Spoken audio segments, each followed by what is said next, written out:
Greetings everyone, welcome to our channel. இது வரைக்கும் நம்ம சேனலை சப்ஸ்கிரைப் பண்ணாதவங்க ப்ளீஸ் சப்ஸ்கிரைப் பண்ணுங்கள். இந்த வீடியோவில் 9th ஸ்டாண்டர்ட் தமிழ் இயல் 1 இது நியூ சிலபஸ் வைஸ் வந்த புக் பேக் எக்ஸசைஸ் பார்க்கலாம். ஸோ எனக்கு நியூ புக் கிடைக்கல.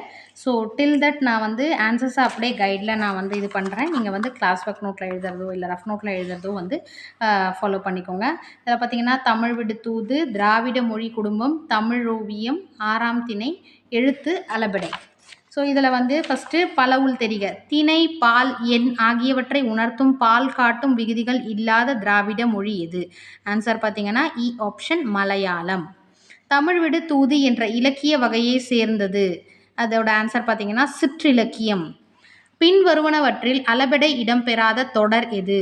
அதாவது கொடுத்துருக்காங்க. இதில் அளபெடை இல்லாத தொடர் எதுனா ஓடிவா ஓடிவா, இ ஆப்ஷன். காலம் பிறக்கும் முன் பிறந்தது தமிழே, எந்த காலமும் நிலையாய் இருப்பது தமிழே, இவ்வடியில் பயின்று வரும் நயங்கள். அது பார்த்தீங்கன்னா இ ஆப்ஷன் மோனை, எதுகை, இயைபு. சிந்தாமணி என்பதன் இலக்கண குறிப்பு ஈறு கெட்ட எதிர்மறை பெயரச்சம், ஆ ஆப்ஷன்.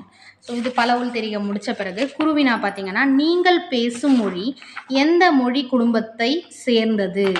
நாங்கள் பேசும் மொழி தென்னிந்தியாவில் வழங்கப்படும் திராவிட மொழி குடும்பத்தை சேர்ந்தது. ஆன்சர் சரிங்களா. செகண்ட், தமிழோவியம் கவிதையில் உங்களை மிகவும் ஈர்த்த அடிகள் குறித்து எழுதுக. அதுக்கு ஆன்சர் பார்த்தீங்கன்னா மானிட மேன்மையை சாதித்திட குரல் மட்டுமே போதுமே ஓதி நட எனும் அடி என்னை கவர்ந்தது. மதம், மொழி, காலம் கடந்து பொதுத்தன்மை பெற்று விளங்குவது குரல். மானுட மேன்மைக்கு வழிகாட்டுவது குரல். வள்ளுவரின் குரலை படித்து அதன்படி நடப்பதே வாழ்வு சிறக்க வழிவகுக்கும். அடுத்தது, கன்னி என்பதன் விளக்கம் யாது? அப்படின்னா இரண்டிரண்டு பூக்களை வைத்து தொடுக்கப்படும் மாலைக்கு கன்னி என்று பெயர். அதுபோல தமிழில் இரண்டிரண்டு அடிகளில் எதுகை அமைய தொடுக்கப்படுவது கன்னி எனப்படும். Second question. Third question. அடுத்து ஃபோர்த் ஒன், அகமாய் புறமாய் இலக்கியங்கள் அவை அமைந்ததை சொல்லும் இலக்கணங்கள் இலக்கியங்களின் பாடு பொருள்களாய் இவ்வடிகள் உணர்த்துவன யாவை?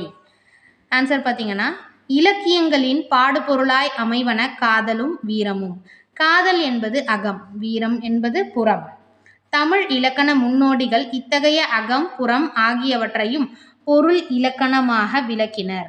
இத்தகைய நுட்பமான வாழ்வியல் முறையை இலக்கணமாக தந்த மொழி தமிழ் மொழி என்பதை இவ்வடிகள் உணர்த்துகின்றன. ஃபிஃப்த் கொஸ்டின், தென் திராவிட மொழிகள் ஏதேனும் 4 எழுதுக. தமிழ், மலையாளம், கன்னடம், குடகு அதாவது கொடகு முதலானவை தென் திராவிட மொழிகள் ஆகும். அளபெடை எத்தனை வகைப்படும்? அவை யாவை? அளபெடை 2 வகைப்படும். அவை உயிரளபடை, ஒற்றளபடை ஆகும். இது வரைக்கும் குருவினா 6 குருவினா வந்திருக்கு. அடுத்தது சிறுவினா பார்த்தீங்கன்னா தமிழ் விடு தூது உணர்த்தும் தமிழின் சிறப்புகளை எழுதுக. ஸோ இதுக்கான ஆன்சர் பாயிண்ட்ஸில் எழுதணும். ஆன்சர் பார்த்தீங்கன்னா தமிழ் அமிழ்தினும் மேலானது, வீடு பேற்றை அளிக்கக்கூடியது. இயல், இசை, நாடகம் என சிறந்து அறிவால் உண்ணப்படும் தேன் தமிழ். குறவஞ்சி, பல்லு ஆகியவற்றை பாடிய புலவர்களை பெருமை கொள்ள வைத்தது தமிழ். தாழிசை, துறை, விருத்தம் என 3 வகை பாவினங்களை கொண்டு சிந்தாமணியாய் திகழ்வது தமிழ். இத்தகைய சிறப்புகளை கொண்டு தமிழ் விளங்குகிறது. இதுதான் கொஸ்டின் சிறுவினால ஃபர்ஸ்ட் ஒனுக்கான ஆன்சர். செகண்ட் பார்த்தீங்கன்னா திராவிட மொழிகளின் பிரிவுகள் யாவை? அவற்றுள் உங்களுக்கு தெரிந்த மொழிகளின் சிறப்பியல்புகளை விளக்குக. ஸோ ஃபர்ஸ்ட் பார்த்தீங்கன்னா திராவிட மொழிகளின் 3 பிரிவுகள்: தென் திராவிட மொழிகள், நடு திராவிட மொழிகள், வட திராவிட மொழிகள். அடுத்தது தமிழ். தொன்மையும் இலக்கண இலக்கிய வளமும் மிக்கது தமிழ் மொழி. தனித்தியங்கும் ஆற்றல் மிக்க மொழி தமிழ். சொல்வளமும் பொருள் செறிவும் மிக்கது தமிழ். மலையாளம். கேரளத்திலும் லட்சத்தீவிலும் பேசப்படும் மொழி மலையாளம். மலையாள மொழிக்கு டாக்டர் குண்டர் அகராதியும் இலக்கண நூலும் எழுதியுள்ளார். கன்னடம், துளு, இருளா, குடகு, கோடா போன்ற மொழிகளும் திராவிட மொழிகளில் சிறப்பானவை. அடுத்து தேர்ட் கொஸ்டின், 3 எனும் எண்ணுப்பெயர் பிற திராவிட மொழிகளில் எவ்வாறு இடம்பெற்றுள்ளது? 3 என்ற எண்ணுப்பெயர் தமிழில் உள்ளது போலவும் சில வேறுபாடுகளுடனும் பிற திராவிட மொழிகளில் இடம்பெற்றுள்ளன. மூன்று, தமிழில் வந்து 3 சொல்கிறோம். மலையாளத்தில் 3, தெலுங்கில் 3, கன்னடம் 3, அடுத்தது துளு மூஜி. இவ்வாறு 3 என்ற சொல்லின் அடிப்படையான மூ என்ற எழுத்து மாறாமல் வந்துள்ளது. ஸோ இது வந்து சிறுவினால 3rd கொஷின் பார்த்தோம். Next 4th question. புதுக்கோலம் புனைந்து தமிழை வளர்ப்பாய் உங்கள் பங்கினை குறிப்பிடுக. கொஷின். இலக்கண இலக்கிய வளம் நிரம்பிய மொழி தமிழ். புதிய சிந்தனைக்கு வழி அமைத்த மொழி தமிழாகும். தமிழ் வளர்ச்சிக்கு எனது பங்களிப்பு. தமிழ் அறிந்தோரிடம் தமிழில் மட்டுமே பேசுவேன். பிறமொழி கலப்பின்றி தனித்தமிழில் பேசுவேன். தமிழ் வழி கல்வியை ஆதரிப்பேன். தமிழில் பெயர் சூட்ட வேண்டுவேன். தமிழை பிழையின்றி பேசவும் எழுதவும் செய்வேன். விண்ணப்ப படிவங்களை தமிழில் நிரப்புவேன். அலைபேசி கணினியில் தகவல்களை தமிழில் பதிவிடுவேன். தமிழின் சிறப்பை மற்றவர்க்கு கூறுவேன். இதுதான் வந்து இந்த கொஷின் சிறுவினா 4th ஒனுக்கான ஆன்சர். அடுத்தது நீங்கள் பார்த்தீங்கன்னா இதில் 6 கொஷின் வரும். அடுத்து குருவினால 6 வந்தது. அடுத்தது சிறுவினால 4 கொஷின். இதுக்கு அடுத்து நெடுவினால நமக்கு வந்து 2 கொஷின் கொடுத்துருப்பாங்க. காலந்தோறும் தன்னை புதுப்பித்து கொள்ளும் தமிழின் தனித்தன்மைகள் பற்றி எழுதுக. முன்னுரை. தனித்தியங்கும் ஆற்றல் பெற்றது தமிழ். இலக்கண இலக்கிய வளமுடைய தமிழ் காலந்தோறும் தன்னை புதுப்பித்து கொண்டு வருகிறது.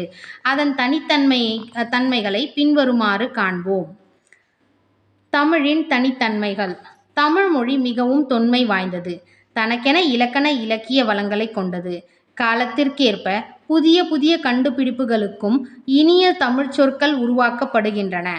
உலக நாடுகள் சிலவற்றுள் பேசப்படும் பெருமையை உடையது தமிழ். பிறமொழி தாக்கம் குறைந்த அளவில் கொண்டது நம் தமிழ் மொழி. திராவிட மொழிகள் சிலவற்றிற்கு தாய்மொழியாக தமிழ் விளங்குகிறது. சொல்வளம் சொல்லாட்சியும் நிரம்ப பெற்ற மொழி தமிழே ஆகும். தேவைப்படும் பிறமொழி சொற்களை தமிழாக்கம் செய்து அகராதியில் இடம்பெற செய்கிறது. இந்தியாவின் தொன்மையான கல்வெட்டுகளில் பெரும்பாலானவை தமிழிலேயே அமைந்துள்ளன. தமிழின் பல வேர் சொற்களின் ஒலியன்கள் ஒலி இடம்பெயர்தல் என்ற விதிப்படி பிற திராவிட மொழிகளில் வடிவம் மாறியிருக்கின்றன. ஸோ அதோட தனித்தன்மை ஒரு பேராகிராஃப் முடிச்சுட்டு அடுத்த முடிவுரை. இவ்வாறு தனித்தன்மை மாறுபடாமல் காலந்தோறும் தன்னை புதுப்பித்து கொள்ளும் பண்பு கொண்டதாக தமிழ் விளங்குகிறது. அத்துடன் மேற்காணும் தனித்தன்மைகளையும் பெற்று விளங்குகிறது. முடிவுரை. அடுத்து செகண்ட் நெடுவினா பார்த்தீங்கன்னா புலம்பெயர்ந்த மனிதர்களின் அகத்திலும் புறத்திலும் எங்கனம் பாதிப்பு தெரிகின்றது என்பதை 6ஆம் திணை வாயிலாக விவரிக்க. ஸோ இதுலேயும் நமக்கு வந்து சைட் ஹெட்டிங்ஸ் ஃபஸ்ட்டு நீங்கள் குறிப்பு சட்டகம்னு எழுதிக்கலாம். முன்னுரை, அக பாதிப்பு, புற பாதிப்பு, முடிவுரைன்னு எழுதிட்டு ஃபஸ்ட்டு முன்னுரையில் பார்த்தீங்கன்னா புலம்பெயர்தல் என்பது தம் தாய் நாட்டிலிருந்து வேறொரு நாட்டிற்கு வெளியேறியவர்கள் மற்றும் வெளியேற்றப்பட்டவர்கள் பயணித்த இடங்களையே வாழ்விடமாக கொண்டு வாழ்வதாகும். இதனால் அவர்கள் எதிர்கொள்ளும் அவலங்கள் பற்றி முத்துலிங்கம் 6ஆம் திணையின் மூலம் உணர்த்திய செய்திகளை பின்வருமாறு காண்போம். அகபாதிப்பு. 1958ஆம் ஆண்டு நிகழ்ந்த ஒரு கலவரம் கொழும்புவில் அமைதியாய் நகர்ந்த வாழ்க்கையை புரட்டி போட்டது. இதனால் அனைவரும் அகதிகள் முகாமில் தங்க நேர்ந்தது. அடுத்த வேளை உணவு எப்போது எவர் தருவார் என அறிய இயலாது வாழ நேர்ந்தது. பல நாடுகளுக்கு புலம்பெயர்ந்து சென்ற தமிழர்களோடு முத்துலிங்கமும் சென்றார். முகாமில் கைதிகளைப் போல தட்டை ஏந்தி கொண்டு வரிசையில் நின்று 2 கரண்டி மட்டும் தட்டில் வாங்கி உண்ணும் நிலைதான் அகதிகளுக்கு. அத்துடன் ஏதாவதொரு வெளிநாட்டில் யாரோ ஒருவர் போட்டிருந்த உடைகளை வழங்குவார்கள். அதை பகலிலும் இரவிலும் அணிந்து கொண்டு குளிரானாலும் வெயிலானாலும் வாழ வேண்டும். ஸோ இதை நீங்கள் பாயிண்ட்ஸ் மாதிரி எழுதுனீங்க இன்னும் நல்லாயிருக்கும். புலம்பெயர்வது ஒன்றும் புதிதல்ல. பல காரணங்களால் பல்லாயிரம் ஆண்டுகளாக மனிதன் புலம்பெயர்ந்தபடியே இருந்திருக்கிறான். இதற்கான சான்றுகள் சங்க இலக்கியங்களில் கூறப்பட்டுள்ளது. சமீப காலங்களில் புகலிடம் தேடியும் மனிதர்கள் புலம்பெயர்ந்து இன்னல்கள் பல அடைந்து வருகின்றார்கள் என்பது கண்கூடு. அடுத்தது புறபாதிப்பு. தமிழ் இளைஞர் ஒருவர், அவருக்கு 30 வயதிற்கும் அவருடைய வித்தியாசமான கதை. அவர் இலங்கையிலும் பாங்காக்கிலும் சிறையில் இருந்திருக்கிறார். ரஷ்யாவில் பனிப்புதைவில் மயிரிழையில் உயிர் தப்பியவர். 9 நாள் விசா கெடுவை மீறி தங்கியதற்காக சிங்கப்பூரில் இவரை குப்புற கிடக்க வைத்து 9 பிரம்படிகள் கொடுத்திருக்கிறார்கள். கழுத்தில் மரப்பூட்டை அணிவித்து அடித்திருக்கிறார்கள். அமெரிக்காவிற்கு சென்றபோது அவருடைய கள்ள பாஸ்போர்ட்டினை கண்டு சிறையில் அடைத்தார்கள்.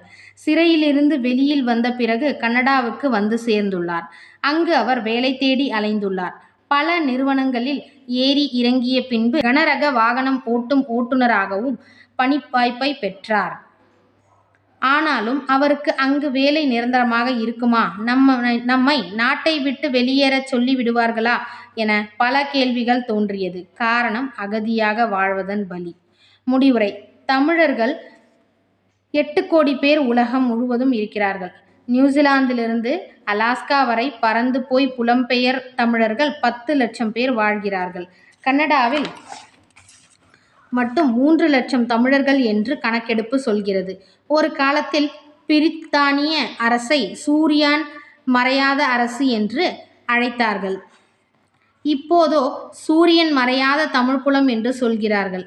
அந்த அளவிற்கு தமிழர்கள் புலம்பெயர்ந்து வாழ்ந்து அகவாழ்விலும் புறவாழ்விலும் பாதிப்புக்குள்ளாகி வருகிறார்கள்.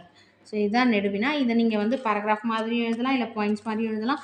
இது ஸ்டோரி மாதிரி இருக்கிறதுனால உங்களுக்கு பெருசாக தெரிஞ்சாலும் ஈஸியாக நீங்கள் உங்களோட ஓன் சென்டென்ஸில் எழுதுகிற அளவுக்கு நீங்கள் படிச்சுக்கலாம். சரிங்களா? இது புக் இல்லாததுனால நான் அப்படியே வாசிச்சிட்டேன். இதை நீங்கள் கிளாஸ் ஒர்க் நோட்டில் எழுதிக்கோங்க. ஸ்டார்டிங்லேருந்தே டெய்லி ஸ்டடி பிளான் போட்டிருக்கோம், அதையும் ப்ரிப்பேர் பண்ணிக்கோங்க. ஸோ நெக்ஸ்ட் வீடியோவில் பார்த்தீங்கன்னா இந்த புக் பேக் எக்ஸசைஸை மொழி ஆழ்வோம் மொழியோடு விளையாடு பார்க்கலாம். சரிங்களா? Wish you all the best. Thank you for your support. Thanks for வாட்சிங்.